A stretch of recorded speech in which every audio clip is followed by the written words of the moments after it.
Thank you very much, and thank you, Barbara and Troels, and also thank you, Annette, very much for inviting me to this meeting today, because this topic actually means a lot to me. So I'm so excited also to tell you, Barbara, about my perspective working as a doctor. And as you can see over there, you have I've been thinking and giving this quite a lot of thought, but settling for less or demanding more, and also the whole title, the world the world versus MS. I think that should make you think, because it's my experience that this is how it might be felt when you have MS. I normally say that I do not have MS myself, as far as I know, but that you actually, with MS, you could feel that you are isolated from the world. There's something has happened. You've been disconnected. It's a neurological disease that disconnects you by demyelinization, but it's also disconnecting you to your body, and this mistrust you might feel towards your body. It can also be disconnecting you to your social life, or to other people, or even to life and nature, as we have said. So I think what we need to see it sort of figuratively, this disconnection, how can we reconnect people to life. First I need to show you some disclosures. So I've been asked to give my perspective as a person, as a doctor working with MS, and the importance of the priorities. And you can actually say that the question is actually, it's interesting why we even ask the question. And also ask myself, how would I know how things are? So my point is that before we set the scene between the patient and the doctor relations, there are some implications in that setting. There's something that in the context that we have taken for granted, just in the very context. So I think we need to have in our heads, and I'll come back to this later. It's of course the expectations, and you were talking about that, Barbara, too, in the meeting. And you have something about also there's different. It's different if you're in the emergency ward and you have somebody coming in with an ambulance. You just need to be working like hierarchically, like this, vertically, and you need to communication is short loop communication. I say something, you repeat it, you say something, I repeat, and we just act on things, and we fix what has gone wrong. That's the compliance, and the patient is not, we do this now because that's best for you, period. Save your life. So that's how we've been trained as doctors, so we need to have that in mind too how we are working actually. It's a culture. So, but when we're sitting in the day clinic and having people coming in, like you said, it's a different context. We need to be aware of that then it's more like concordance, that I need to make sure that everything that I do is in concordance with where you are in your life. At the same time, there's a difference between being a doctor and also being a nurse. Of course there is, you all know that, but when we're sitting as a doctor, we are in charge of the treatment and all the things that is going on with the patient. So we need to be working in our sort of scanning our left brain, and I'm just simplifying it, I know, to the whole thing, everything we learned about medicine, to make sure that we don't oversee anything. Because even though you have MS, you might also get other diseases. I'm sorry to be saying stuff like that. But we need to make sure that we're not overseeing anything as doctors. So we're very much focused on a rational way of thinking in our everything we've learned. At the same time, we need to be more in our right side of our brain, where we can activate the empathy and being together with you. So it's actually a quite complicated process. I'm not saying that it's impossible, but I think, I hope that you don't get it wrong, but sometimes I would like to be a nurse too, because then I wouldn't be in charge of the whole treatment, and like the same way I could give myself more into just taking care of who people are. I hope and believe that we can actually be aware of this also positioning of who we are, that now I'm the doctor saving you and you're the poor patient, and I'm the Tarzan coming in from the left or the right, that we actually see each other as equals, that we make a lot of effort in that. And then I mentioned something about the structure of the healthcare system, that we are aware of, I think we need to change that if we need to meet this need that we are talking about now. And I think that it's not only the priority of the patients, it's also the priority of me as a doctor. And it brings me to the next question, because who are we actually? Who are we? Well, I'm a doctor and you're a patient, but that's not that interesting to me. It's of course a context that has a sort of a contract between you and I, that the focus is on you now as a patient, and I'm here to help you and to support you. But basically, overall, more than that, we are just human beings. We are human fellow beings sitting, talking to each other. And I think that's very important because when we're talking about the priorities, so that we don't sort of create these trenches that you have your priority, I have my priority. It's the same priorities. When I look into my own heart and my life, what's important to me, of course, it's not that difficult. It's just obviously that's the same that's important for the person sitting in front of me on a more general level, like you, Troels, showing the different kinds of intelligences, what is important, where do you have your focus. So I can say, for my own part, well, I'm a doctor, but also I'm a man. I'm a male, Caucasian. I'm a father of 4. I'm a husband. I'm a friend. I'm a son. I'm a brother. I have many I'm just a human being. And I have my fears and my beliefs and my trust in myself, and my weaknesses, my vulnerabilities. I have all these things with me because I'm a human being. I know what anxiety is because I know that I shall die one day. I know that I shall lose everything. I just don't know when. My point is that all these things are just existential premises that we have to live under. Whether I am a doctor, whether you're a patient, or what is a patient? It's just a sort of, it's a people with MS. It's somebody who is living with something that need to we need to handle it somehow.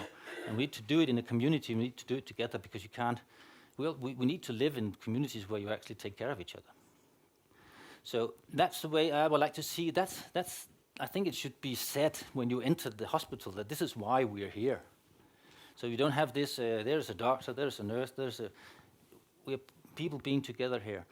MS to me is very interesting in many ways, not only as a doctor, but also I see it's obviously a neurological disease, but it's more than that. It's also an existential disease. It's a disease that shows the individual with MS the premises of life, that we don't know what tomorrow brings, but it definitely also shows that to me. We do not know what tomorrow brings. When you have a diagnosis like this, of course, this is just put into your face like this, and how can you distract from that? How can you actually live your life around that premises? How can you have the good life in balance that you're talking about? Some of the things that very much happens when in my experience with people when they get this diagnosis, is that you lose part of your identity, you lose part of who you are, and that's horrible. And there's a fear of not knowing what the future brings. In some way, the future disappears. The future is not there anymore. And in a large extent, our brain lives in the future. The brain lives by taking in all these stimuli and trying to foresee how is that going to work out, what's going to happen next. And you can then have the rewarding system or the fear system activated. It's not just, it's shown that like 25% of every person with MS, they have sort of post-traumatic stress symptoms because they live under this stress all the time. I think it's important that we address that and we know that and see that as a common thing that we need to attend to together. And that we also, as a doctor or a nurse or whoever we are, of course respect some kind of professionalism. I'm sitting with a white coat and it's you who are in focus, but that I also have the courage to disclose something whenever appropriate towards my fellow next people with MS, that who am I? And that we're all vulnerable and we're all imperfect, but there's something that's very important, that is that we do make an effort in helping each other to be aware of one another. That we see each other. This is Louisa, she was actually here, but she's gone now, from Portugal. Like in this Avatar movie, I see you, and that's very powerful to feel that you've seen. And it takes a lot of effort for me to make sure, because how can I understand the fatigue that people with MS have? Well, I don't know if I can understand. How can I understand what it's like to be the fear of losing? So I have the privilege that I have a lot of people with MS that are my personal friends, like Louisa, because some years ago I made a project where I sailed around the world with people with multiple sclerosis in a sailing boat with these people as crew. So we have been shared our fears and our hopes and our lots of things together, just as ordinary people where I said, I don't care if you have MS, if you can't use your left hand, use your right hand. We are here together. And that's yet another point about this, that we're all vulnerable and imperfect. I consider myself pretty strong, but I have to say that one of the bosun on the boat, who's a young man, he was pretty much faster in hoisting the mainsail than I am, which I still regret. But I just have to understand that we can't be good at everything, and we can't be the best at anything. There are so many things to be taken care of in a group, so many things that is important for why we're doing what we're doing. My point is that we're always, even though we're imperfect and vulnerable, we're always worthy of belonging to something. And that's, I think, is a very important priority of everybody, and obviously, therefore, also for the people with MS sitting in front of me.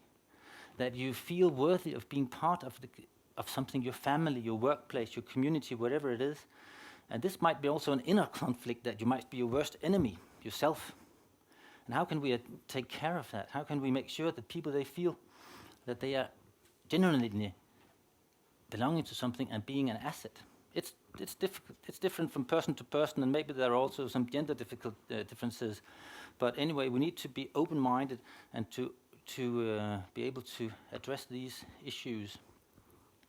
One other thing is that, what is the story we have? What kind of stories do we create about ourselves? And I think that you were looking into the brain, of course, and nucleus accumbens, about what are we thinking, that if I do this I get a reward, or am I punished in the amygdala, if you get my point. What do we expect, and what stories do we create about ourselves? Who are we? This is a story about Greg from Australia. And Greg, he has MS, and he lost his job due to MS. He walks very poorly, actually. And he was divorced, he lost his job, many things. This is his son, and his daughter is standing, where is the pointing thingy? And that's, anyway, daughter and son. And this picture is taken when we arrived with a boat from New Zealand to Sydney, and we were running through a full storm, and Greg, he was standing in this full storm, screaming towards the waves, like, wow, like a primal cry. And we had to say, we're very careful as seamen. We don't want to annoy Neptune and Apollo and all of these guys. So, but it was like he was just raging against his MS and feeling so much alive and strong. He was now the man that he would like to be. And look at the sun, look at the eyes of the sun. Take that. So now his life has changed completely. He's now working again, and he's sailing a lot. But I love this picture. It actually brings tears in my eyes. He could then become the father he wanted to be. So this is something of things we need to be aware of course, when you're sitting in front of this individual. What have you lost? What have you gained? Who are you? What's important to you? So another thing, that's our actions. So what do we do together? Because Greg, he couldn't do this together. We need to put together these communities where we actually set goals for ourselves. And when I'm talking about this, I'm coming back to it in a while, about the structure of the healthcare system. It's not a political speech or anything. It's just some thoughts that I have, because we are moving towards the old compliance, where you have just to follow the doctor's orders, into the concordance and also the healthcare system. And how can we bring that on to other aspects of society in general? I see my role as a healthcare person. I sometimes talk about it like in three columns. I have the white coat on, all the knowledge that I have achieved, and I'm standing, so to speak, on the shoulders of giants, because I didn't bring this together all myself, and I'm so I rely on the whole institution. I'm proud of that. We've achieved so much, and it's very important also in meeting the person with MS that this is addressed correctly, and that you feel comfortable that I know what I'm talking about when I'm talking about no evidence of disease activity, that I actually have done my homework and stuff. And then the other is I take off the white coat figuratively, and I talk to you. Who are you? And the way that I was talking about before, I genuinely am interested in knowing who you are. And the third column is, okay, when we then have found out what are your priorities and how can we work on them, what do we do then?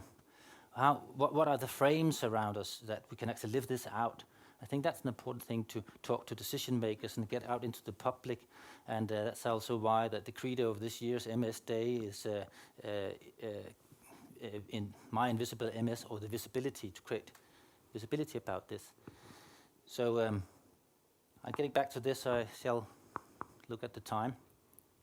I've already talked about some of these things already, so I don't know if I will go that much into them, but I would like to just briefly show a couple of cases of how I work as a doctor in the clinic with some of the people, because for me it's what exact questions should you ask, and I agree that is a good thing to do. Don't get me wrong, I completely agree we should find some of these questions, opening questions, and then we create a culture by doing that. I'll have some cases. Take the woman with a child with difficulties.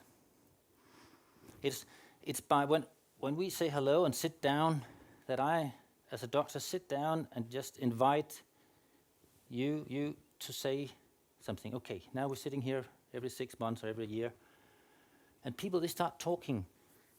And what's interesting to me and is to hear what's being said between the lines. Or maybe people, they say something and then they say, but that's not what we're going to talk about today.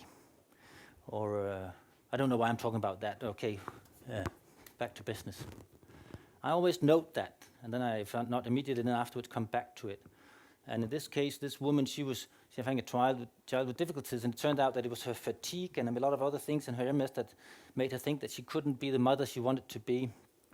And that's what we spent most of the time talking about, because I was also very lucky that all her blood samples, they were all right. Her MRI was normal and stuff, and she was walking the same way as she did last year. But I need to, of course, make sure that I prioritize my time correctly, also so that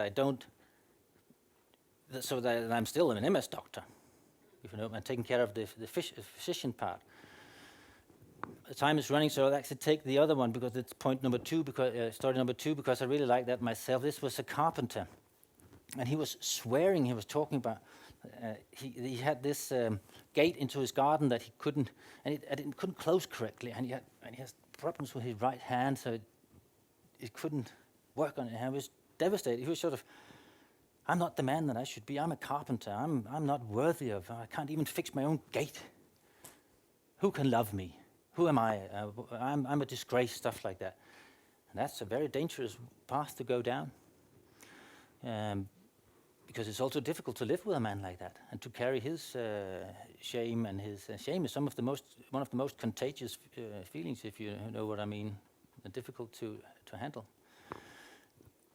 But then he also said, but that's not what we're going to talk about. But I did my work around the other things, and I said, I think maybe that's exactly what we're going to talk about.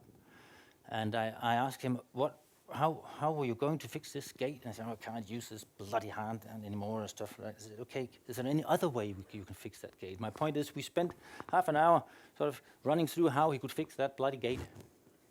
And he was so suddenly he was ignited in his eyes again after 10 minutes, because this was actually a fun idea. 2 weeks later, he came by and he shouted down the corridor to me, I have fixed the bloody gate. Right, there you are. That's a wonderful story in my opinion. We also had, during the crossing of the Atlantic, a woman who couldn't open the big door out to the toilet in the storm. And that was my MS, she said. And I went out to her with her. Exactly, my point is, don't accept the stories immediately. Be interested and find out, okay, why is it because you're MS? I went with her, and she showed me how she would open that door, and I said, I would kill myself if I tried to open that door that way. It's a very heavy door. I put myself with my back towards the wall, and I put my foot there, and then I could open the door, and then she could open the door. So it didn't have anything to do with her MS.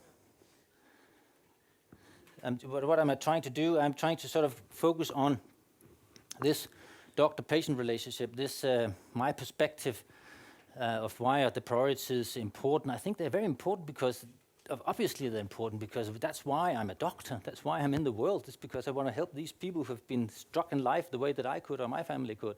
So I want to help catch people when they fall. And of course, it needs to be on the premises of the people who are falling.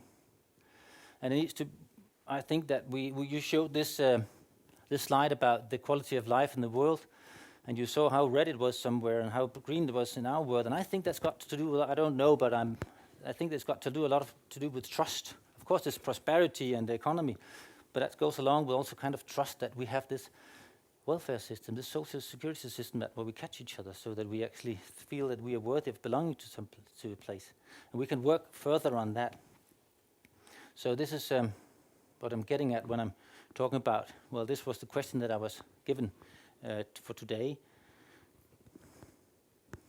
I've already answered. I think I wasn't very specific, but my point is, why is it important to include these priorities? I would like to put the perspective up on a more sort of higher level, that we're all the same. There's none of us are going to live forever, crying out loud. We're going to die, right? We're going to lose everything. I know it's not a very fun message to give, but there is a lot of wisdom in that message. So I said that people with MS, they represent an existential disease.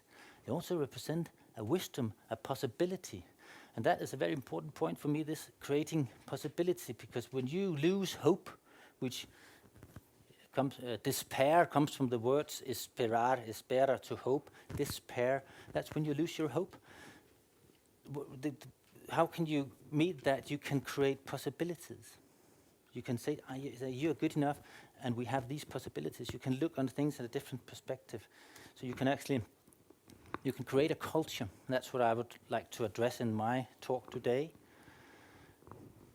Listen and just be there, and work on the expectations of the positioning of who am I. I'm a doctor and you're a patient, so there is an asymmetry in our relationship in that room, but most importantly, we are just two human beings being together. And from that position, we start talking. And I think also that we need to talk about how it's the structure of the healthcare system, and you can even more add to that also how our society is. And that's not a political message, it's just actually basic. What do we want as humans? We want to be part of something. We want to belong to communities and to families. We want to create strong relations. We know that from infant psychology, that they are just open to create relations and plasticity, to create new pathways in the brain so that they can know how to become part of this group. And when we feel that intuitively, we want to give to that community. So that's my basic when I'm out. The basis for my talk, to just answer your question from your talk. So how can we? I've already given ideas to how I work as a doctor, but I think that we should have. I'm so envious for Finn Bosen, who's sitting there, because he's working at the MS hospital, where they have all the different interdisciplinary groups. They have doctors, nurses, dietitians, physiotherapists, ergotherapists, everybody are there, psychologists, so they can work with like that with it, and you're together with people down, and you do stuff together.